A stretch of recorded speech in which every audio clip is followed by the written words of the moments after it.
అప్పుల బాధలు వెంటాడుతున్నాయా? అయితే 6 JVR వారి జాతిరత్నాలు ధరించండి. వెల్కమ్ బ్యాక్ టు మనం టీవీ. నేను మీ పవన్ బెస్వాడ.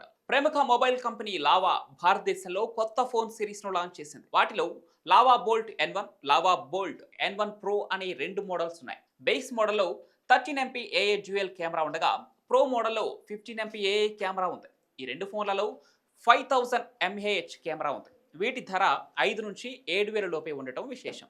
ఇవి 6.75 అంగుళాల SD ప్లస్తో octa core Unisoc chipset ప్రాసెసర్తో వస్తుంది. ఇందులో 4GB వర్చువల్ ర్యామ్తో పాటుగా 64GB నుంచి 256GB ఇంటర్నల్ స్టోరేజ్ ఉంటుంది. ఈ ఫోన్లో 50 MP A triple camera with LED ఫ్లాష్తో వస్తుంది. ప్రత్యేకంగా డస్ట్, వాటర్ రెసిస్టెన్సీ కోసం ఇందులో IP54 రేటింగ్ను ఇన్స్టాల్ చేశారు. ఇక ఈ మొబైల్స్ జూన్ 2, 2025న భారత్లో లాంచ్ కానున్నాయి. ఇప్పటికే భారీగా అడ్వాన్స్డ్ బుకింగ్స్ కూడా అయినట్లు సమాచారం.